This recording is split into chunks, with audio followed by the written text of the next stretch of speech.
오늘 제목이 우리 하나님입니다. 우리 하나님 한번 따라합시다. 우리 하나님. 또 가장 작게는 나의 하나님. 예, 나의 하나님, 나의 하나님 찬양 있잖아요. 나의 하나님. 우리가 신앙생활을 하다 보면은 문득 이런 그 두려움이 찾아올 때가 있습니다. 내가 과연 끝날까지 믿음을 지킬 수 있을까? 내 연약함과 반복되는 실수 때문에 하나님이 나를 포기하시면 어쩌지? 라고 하는 어떤 그 불안함들이 내 안에 어떤 의심과 같은 불안과 의심과 같은 것들이 찾아올 때가 있습니다. 망망대해에서 작은 뗏목 하나에 의지해서 폭풍우를 견딘다는 것 같은 그런 기분, 곧 빠져 죽을 것 같고 어떤 불안과 공포가 밀려오는 그런 두려움들이 찾아올 때가 있습니다. 내가 과연 신앙생활 잘하고 있는 건가? 내 믿음이 올바른 건가? 내 자신을 돌아볼 때에 문득문득 그런 불안감들이 엄습해 올 때가 있다라고 하는 겁니다. 종교개혁자인 우리 장로교회의 가장 중요한 인물 중에 한 사람이 요한 칼빈입니다.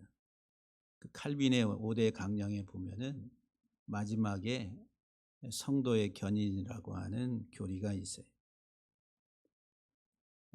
이 성도의 견인이라고 하는 이것은 하나님이 우리를 견고하게 하시면서 끝까지 인내하시며 이끄신다라고 하는 그런 내용입니다. 이 교리는 우리의 믿음을, 내가 가지고 있는 내 안에 있는 믿음을 악착같이 내가 하나님을 붙잡고 버틴다라고 하는 그런 뜻이 아니고, 오히려 하나님이 우리를 절대 놓지 아니하시고 구원의 완성 지점까지 우리를 견인해서 이끌고 가신다는 그런 뜻입니다. 그러니까 내가 하나님의 계획하신 모든 구원의 그 완성의 단계에 이르기까지 내가 아니라 하나님이 하시고 있다라고 하는 거예요. 그래서 오늘 본문 내 소리에게 확실하게 마침표를 사도 바울이 찍어주고 있는데, 누가 하나님의 사랑에서 우리를 끊을 수 있느냐? 세상이 그 무엇이 우리를 하나님의 사랑에서 끊을 수 있을까? 없다라고 하는 것. 바울이 아주 당당하게 선언을 합니다. 그래서 오늘 본문을 통해서 하나님은 나에게 있어서 어떤 하나님인가? 그래서 세 가지를 말씀을 드리려고 합니다. 먼저 하나님은 내게 있어서 오늘 본문 31절 말씀 속에서 우리에게 주는 것처럼 우리를 위하신 하나님이라. 한번 따라합시다. 우리를 위하시는 하나님. 나를 위하시는 하나님이라. 나를 위하시는 하나님. 우리들은 내가 하나님을 위해서 뭐를 안 하면은 내가 잘못된 것처럼, 내 믿음이 없는 것처럼 아주 강한 그런 불안감이 엄습해 옵니다. 그래서 내가 뭔가를 해야지 내 믿음도 좋아 보이고, 또 그런 내 행위에 따라서 어떤 확신을 가지려고 하는데, 하나님은 내가 아니라 하나님이 나를 위하시고 있다는 거예요. 우리가 하나님을 위한 것이 아니라 하나님이 나를 위하시고 있다. 나를 위하시는 하나님이라. 31절의 상반절에 보면 그런즉 이 일에 대하여 우리가 무슨 말하리요? 그랬어요. 그 이 일에 대하여, 이 말은 이 일들을 이 일들에 대해서, 그래서 이 일들이 뭐냐 하면은 그 31절 이전에 나와 있는 하나님의 일하심들이란, 그 하나님이 우리들을 예정하시고 예정하신 우리들을 하나님이 또한 부르시고 우리 부르신 우리들을 또한 의롭다 하시고 의롭다 하신 우리들을 또 영화롭게 하신다라고 요 30절까지의 말씀 속에서 바울이 우리에게 말씀을 줍니다. 그 일들을 쭉 하나님이 창세전에 우리들을 계획하시고 우리가 태어나기 전서부터 우리의 일생의 모든 것들을 하나님의 계획 속에서 예정하시고 때가 되니까 부르시고 부르신 우리들을 또한 의롭다 하시고 의롭다 한 우리들을 이제 마지막 완성 영화롭게 하시기까지 누가 하신다고요? 하나님이 하신다는 거예요. 그래서 이 하나님이 일하시는 것들에 대해서 누가, 세상에 그 누가 무슨 말을 할 수 있겠느냐. 이 말은 하나님의 일하심에 대하여서 우리가 이 세상의 그 어떤 피조물도 다 알 수 없다는 거예요. 그래서 우리들은 성경을 신학교 가서 신학을 공부하고 하다 보면은 이성으로 이해 안 되는 게 많잖아요. 아니, 하나님이 어떻게 그렇게 하실 수가 있어? 아니, 하나님이 그렇게 모든 것들 내가 태어나기 전서부터 다 예정하시고 작정하시고 계획하시고 때가 되면 부르시고 때가 되면 우리를 의롭다 하시고 또 우리를 완성의 단계까지 가게 하신 하나님. 그럼 나는 뭐야? 예? 그 인간의 내 의지와 내 어떤 결정과 어떤 이런 것들은 그럼 뭐 없는 거야라고 하는 이런 퀘스천 마크가 들어요. 그래서 이제 장로교와 감리교의 논쟁들이 많이 과거에 초기 기독교 역사 속에서 많이 있었습니다. 그러니까 인간의 의지를 많이 강조하는 게 아르미니아주의라 해서 감리교 쪽. 하나님 우리에게 구원의 은혜를 다 베풀어 주셨어도 우리 인간이 선택하지 아니하면은 그 하나님의 은혜에 우리가 들어갈 수 없다. 마지막 결정적 선택권이 누구에게 있어요? 내게 있어요. 근데 성경에도 보면 그런 표현이 없는 것은 아니다. 근데 장로교의 교리는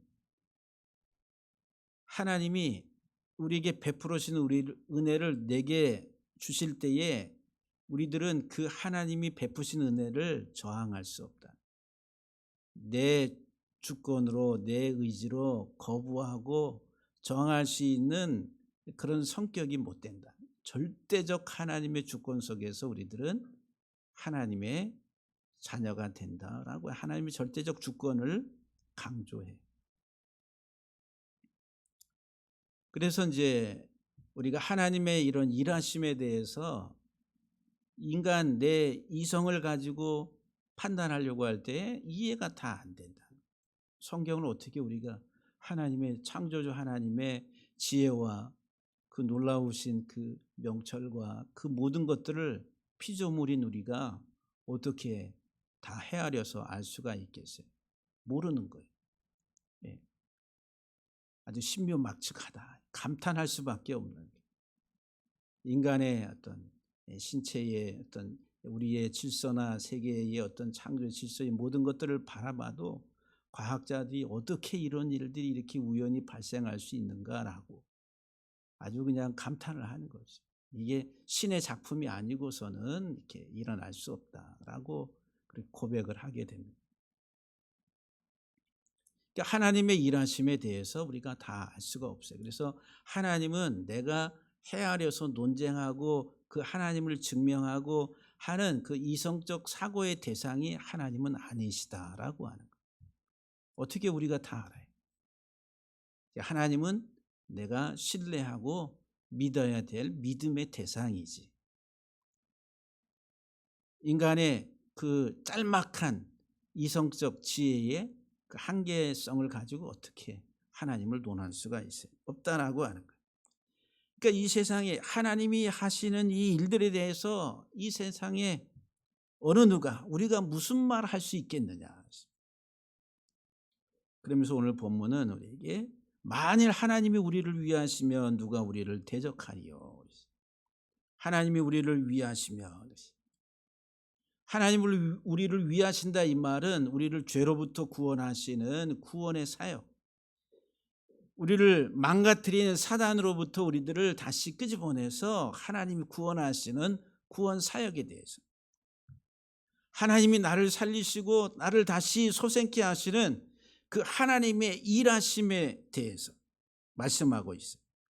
하나님이 나를 위하시는 하나님이라고 한다면은 누가 우리를 대적하겠느냐, 누가 나를 대적하겠느냐 이 말.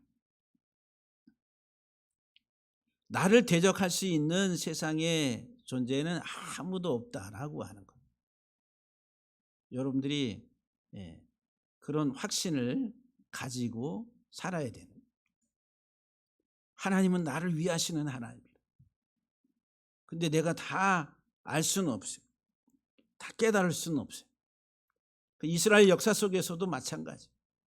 하나님이 누누이 그렇게 말씀해. 인간의 사고의 한계 속에서 나는 너희 하나님이 된다. 내가 너희를 위해서 싸우겠다. 너희의 모든 싸움은 세상의 인간에게 속한 것이 아니라 내게 속한 것이라. 하나님이 그렇게 말씀하세요. 끊임없이 우리에게 하나님은 우리를 위해서 일하시는 하나님으로 나오신다. 그래서 우리들은 이 세상을 살아가면서 우리 시선을 현실의 대적에 우리의 시선을 고정하면 안 된다는 거예요. 그래서 1월 달 말씀이 시각교정이에요. 시각교정. 현실이라고 하는 우리의 삶의 문제, 나를 넘어뜨리고 쓰러뜨리려고 하는 현실의 이 문제들에 우리의 시선을 고정하면은 우리들은 내 힘으로 감당하기가 어렵다.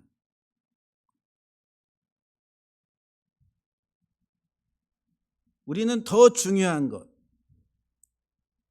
나를 위해 일하시는 하나님, 내 편이 되셔서 나를 위해 일하시는 하나님께 우리의 시선을 고정해야 된다라고 하는 거예요. 하나님은 나를 위하시는 분이에요. 나를 위한다 이 말은 나를 위해서 일하시는 분이라는 거예요.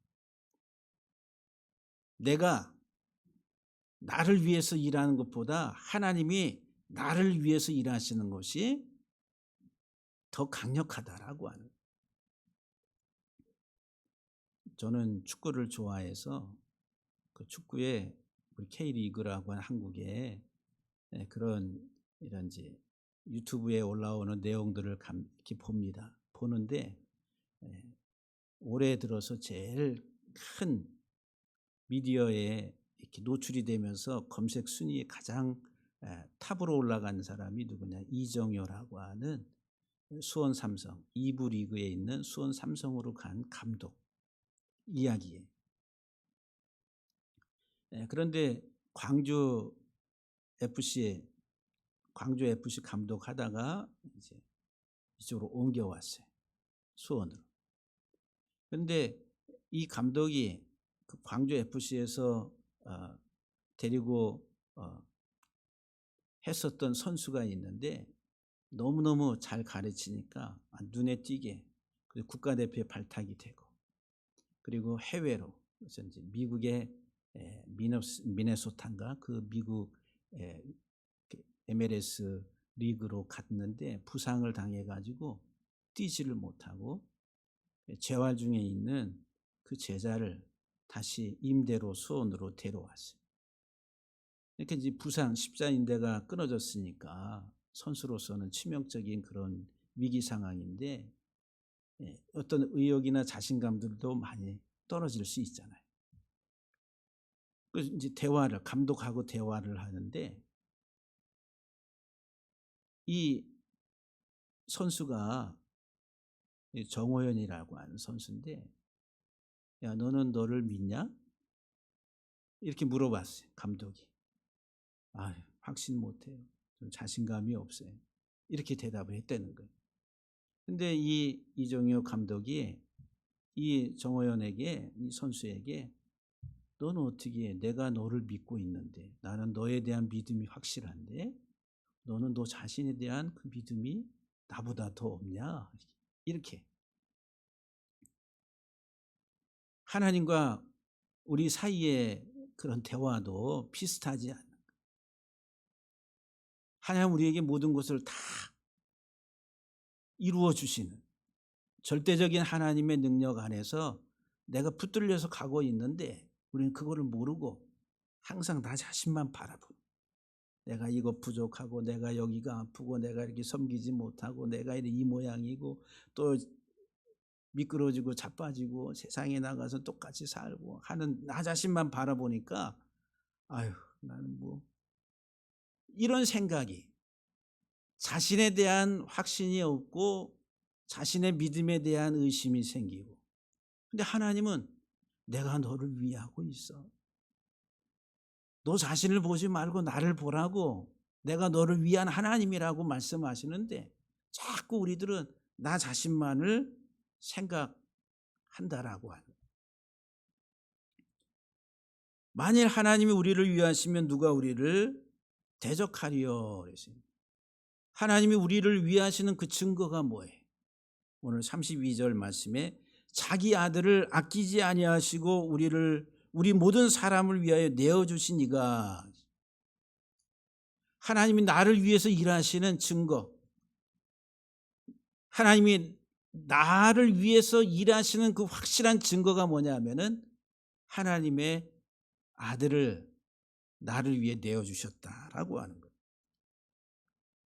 아들을 내어 주시기까지 나를 위해서 일하시는 하나님이라.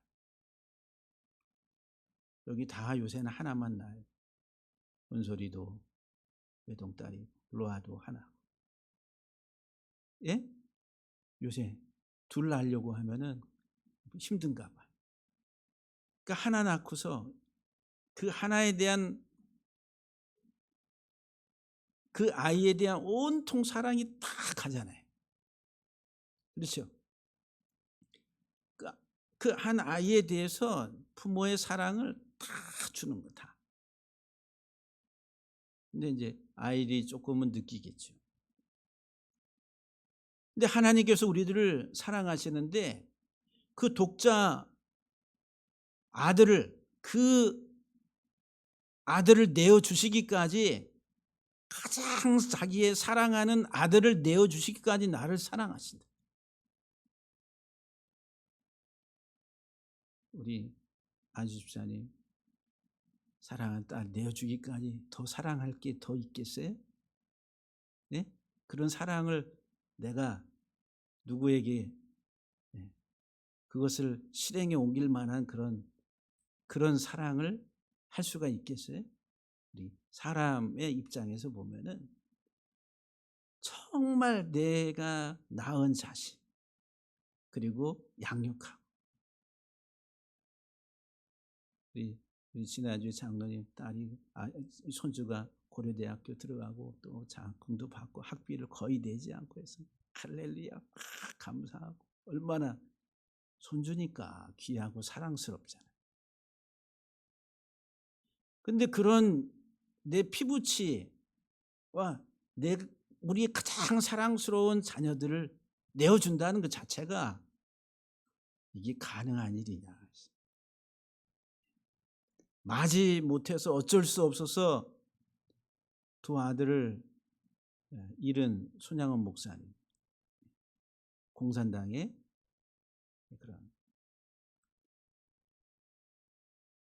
그런 하나의 그 순교를 당하는, 그런데 그 쏴 죽였던 그 공산당 그 사람을 양자로 삼아서 나중에 목사로 만들었다. 그게 사랑의 원자탄이라 책이. 어떻게 그렇게 할 수가 있겠어요? 하나님 우리를 위해서 자기의 외아들, 자기의 아들을 내어 주시기까지 아들을 아끼지 아니하고 우리에게 내어 주셨다.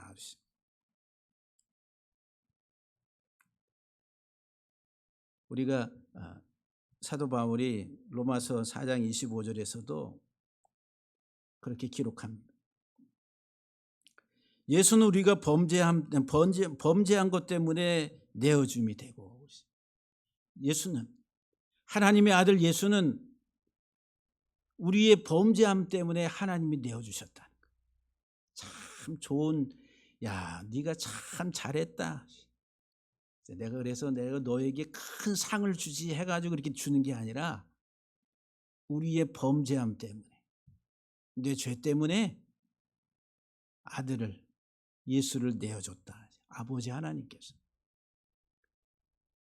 손양원 목사님이 자기 아들을 죽인 그 사람을 양자 삼아서 목사로 만든, 하나님이 그 아들을 내어줬다. 갈라디아서 2장 20절에서는 나를 사랑하사 나를 위하여 자기를 버리신 하나님의 아들을 믿는 믿음 안에서 우리가 산다라고 말합니다. 거기에 보면은 나를 사랑해서 나를 위하여 자신을, 예수님께서 하신 행위를, 예수님은 나를 사랑해서 자기 자신을 버렸다, 내어줬다라고 말해요. 하나님은 아들을, 우리의 범죄한 것 때문에 아들을 내어주셨는데, 예수님은 나를 사랑하셔가지고 하나님이, 야, 너 내려가서 저 범죄한 저들을 위해서 네가 대신 그 죄값을 받아야 되겠다라고 했는데, 아들은 그것을 기꺼이 받아들여서 죄를 범한 우리들을 사랑하셔가지고 자기 자신을 내어주셨다라고 말해요. 그게 우리를 위해서 일하시는 하나님이에요. 나를 위해서 일하시는 하나님. 저와 여러분들이 이 세상을 사는 데 있어서 이 땅에 육신의 생존에 필요한 것들을 채우고 그것들을 누리기 위한 그것이 목적이 돼서 하나님이 우리를 위해서 일하시는 것이 아니라 영원한 하나님 나라, 하나님의 아들의 형상을 본받아서 하나님의 맏아들이 되게 영화로운 자리에 들어가도록 하기 위해서 아들을 내어주셨다라고 말씀합니다. 이 땅에서 수고와 아픔과 슬픔과 고난 많은 것들이 있지만은, 그러나 그 모든 것들을 넉넉히 이길 수 있는 것은 이 땅에서의 삶은 잠시 잠깐이다. 하나님 나라는 더 이상의 아픔도 없고 눈물도 없고 슬픔도 없다. 하나님이 주시는 참된 쉼과 안식과 승리, 기쁨, 하나님께 대한 찬송과 영광이 가득한 곳이다라고 하는, 그 아들을 아낌없이 내어주신 그 하나님께서 하물며 너희에게 이 모든 것들을 다 주시지 않겠느냐. 이 말씀은 하나님이 우리들을 예정하시고 때가 되면 부르시고 우리를 의롭다 하시고 영화로운 단계에 이르기까지 그 과정마다 하나님이 필요한 것들을 다 채워주신다. 믿음이 연약해서 낙심해가 떨어질만 하면 또 하나님이 끌어올리시고 그 모든 것들을 선물로 은사로 주신다. 할렐루야. 나를 위해서 누가 일하고 계세요? 하나님이. 내가 열심히 해가지고 하나님 내가 멋있게 잘하고 있지요. 나의 의로움으로 우리가 하나님 나라에 하나님의 부르심의 완성을 향해서 가는 것이 아니라 하나님이 일하시고 있다. 이게 칼빈의 5대 강령의 5번째 있는 성도의 견인이다라고 합니다. 두 번째, 우리 하나님은 오늘 본문에 33절로 34절에서 우리를 의롭다 선언하시는 하나님이라. 다시 말하면 우리들은 죄 없다, 너는 무죄하다라고 하나님이 선언하신다. 누가 능히 하나님께서 택하신 자들을 고발하리요 그랬어요. 누가 또한 능히 정죄하리요라고 말하면서 세상에는 나를 고발하고 고소하고 정죄하고 그리고 우리를 소환하고 호출할 사람이 세상에는 아무도 없다라고 하는 거예요. 그런데 사탄은 끊임없이 우리 과거의 실수와 연약함을 가지고 우리를 고발합니다.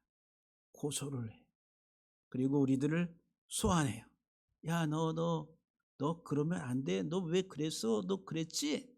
야, 네가 그게 그래가지고 교회 권사야? 집사야?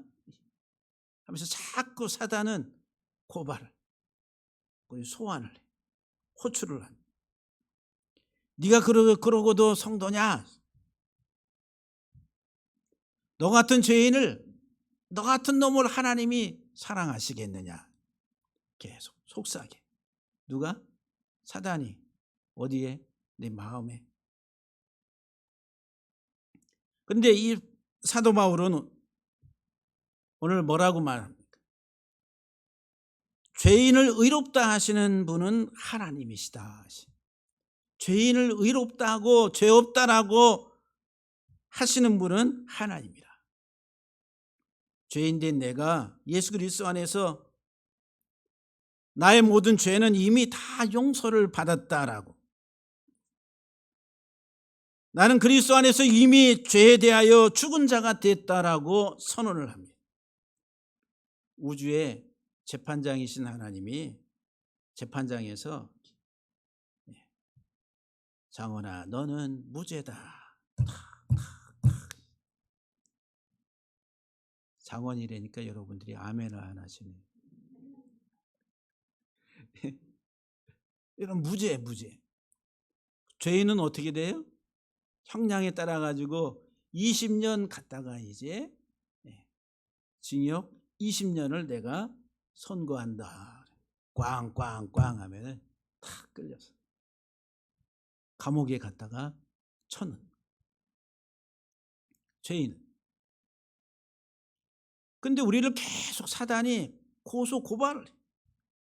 근데 하나님 뭐라고 말씀하시면 누가 너를 고발하겠느냐? 누가 너를 정죄하겠느냐?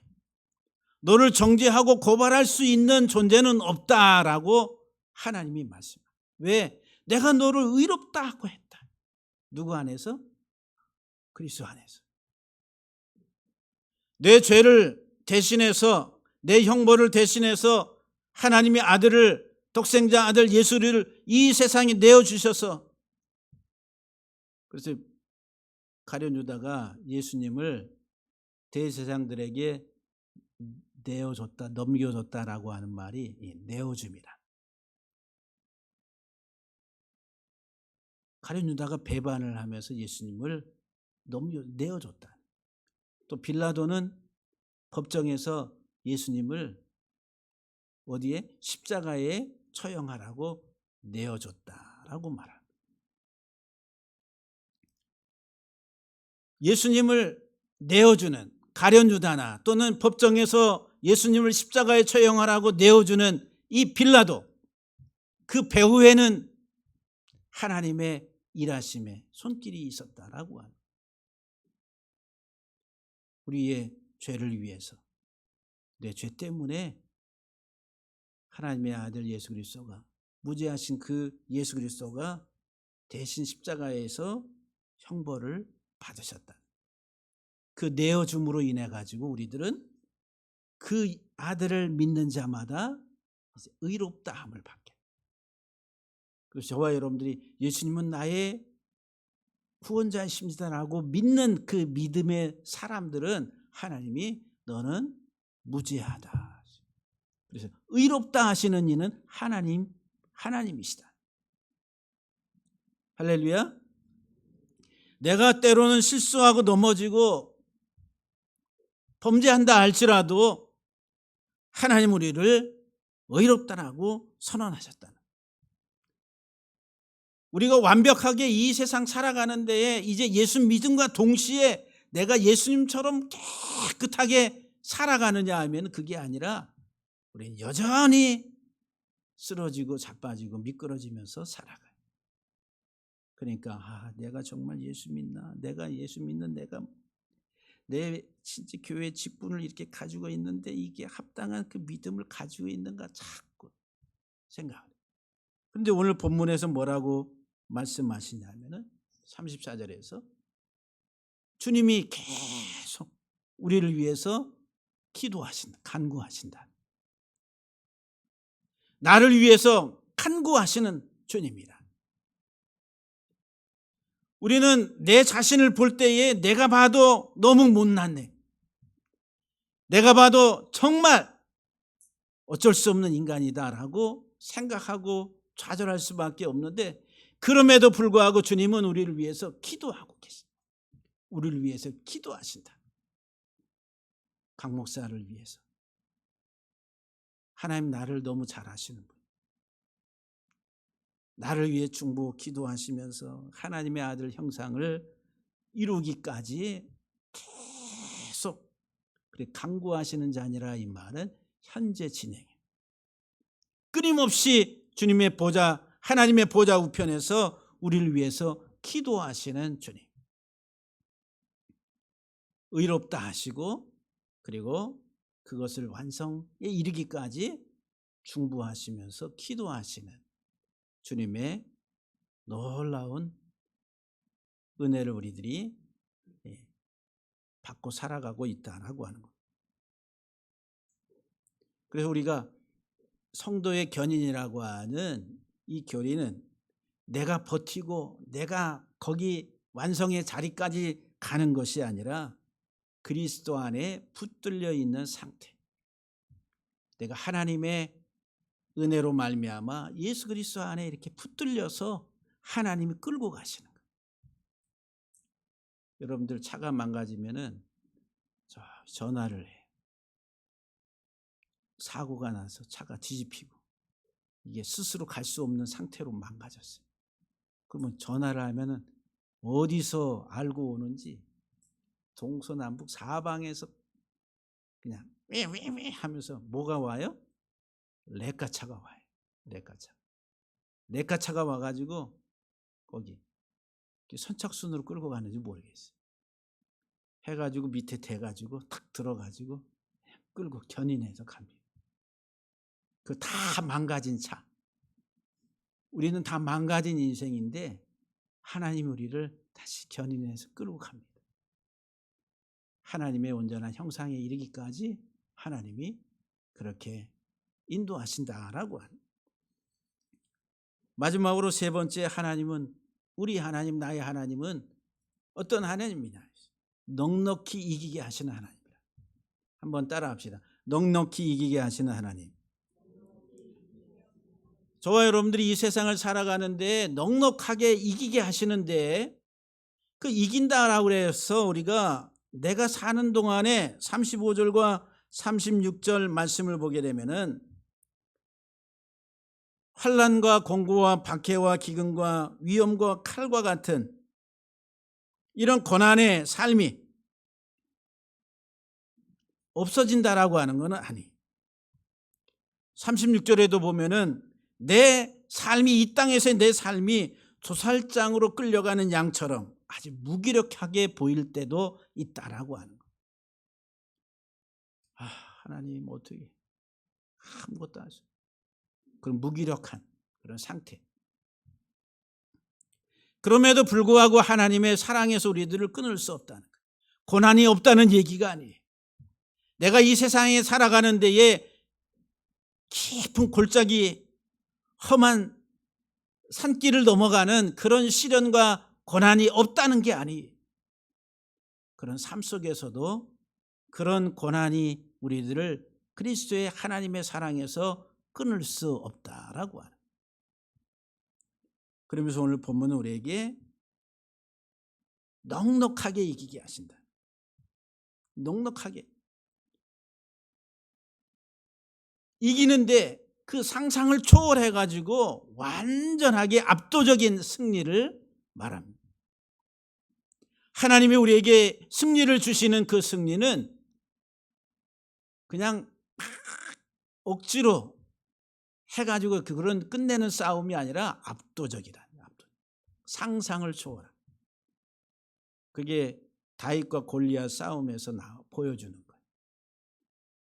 다윗은 왜소하고 어린 소년인데 골리앗은 2m가 넘는 거인이. 어떻게 전쟁에 둘이 싸워가지고 승패가 다윗이 이길 수가 있겠어요? 그런데 하나님은 그 약한 다윗에게 압도적 승리를 가져다 줬다라고 하는. 이스라엘 민족이 애굽에서 나오는데 이스라엘 민족은 종살이하는 피지배민이었다라고 하는 거예요. 막강한 군사력을 가지고 있는 애굽의 군대, 바로 왕과 맞서 가지고 어떻게 이기고 나올 수가 있겠어요. 그런데 하나님은 그들을 홍해를 통과하게 하시고 그 애굽의 군대를 다 홍해에다가 다 수모시켜 버리고 이스라엘 군대를 끌어내신 압도적 승리를 주시는 분이다라고 하는. 그와 같은 경험, 이 세상의 험한 풍랑 속에서 살아가지만 그러나 하나님 우리에게 압도적 승리를 주시는 하나님이라. 세상의 그 무엇도 우리를 하나님의 사랑에서 끊어낼 수가 없다라고 말합니다. 저와 여러분들은 그런 승리자들. 그래서 요한계시록 2장 3장에 아시아 7교회들을 이야기하면서 그 아시아 7교회에 이기는 자들에게는 우리 성도들의 정체성은 뭐냐면 하나님이 주시는 승리에 그 모든 것들을 누리는 자들이라. 압도적 승리를 하게 되면 전리품을 획득하게 되고 지배하게 된다. 사랑하는 성도 여러분, 우리들은 정말 세상 속에 아주 나약하고 아주 우리들이 비굴하게 살아가는 그런 인생이 아니라 우리는 하나님의 사랑 가운데서 하나님의 은혜 가운데 넉넉하게 당당하게 압도적으로 승리하고 살아가는 하나님의 사람들이에요. 하나님이 우리들을 위해서 일하시면서 우리에게 그런 승리를 주시는 하나님이라. 결론으로 말씀을 맺으면은 여러분들은 확신을 하시길 바랍니다. 하나님은 내 편이시다. 한번 따라합시다. 하나님은 내 편이십니다. 하나님은 나를 위해 일하시는 분입니다. 나보다 나를 더 잘 아시고 내가 일하는 것보다 나를 위해 더 확실하게 일하시는 분, 그분이 내 하나님. 그리고 거절하시. 나를 정죄하는 사탄의 소리를 거절하시. 하나님은 나를 의로운 자녀로 선언하셨습니다. 사탄아, 물러가라고. 나를 정죄하고 고발하는 사탄아, 물러가라고. 그렇게 강력하게. 그래, 내가 때론 실수하고 넘어지지만 범죄할지라도 하나님은 나를 의롭다라고 받아주셨다라고 여러분들이 당당하게 선언하시기를 바랍니다. 그러면서 기대하세요. 기대. 나는 하나님의 사랑 안에서 넉넉하게 이기는 자다라고 여러분들이 선언을 기대하세요. 기대. 나는 이기는 자라고 하는, 승리하는 자라고. 할렐루야. 2월 한 달도 또 2026년 한 해도 우리가 하나님의, 나의 하나님, 우리 하나님의 일하심 속에서 저와 여러분들이 우리 교회가 승리하고 하나님께 영광을 돌리는 우리 모두가 되기를 주의 이름으로 간절히 축복합니다. 기도하시겠습니다.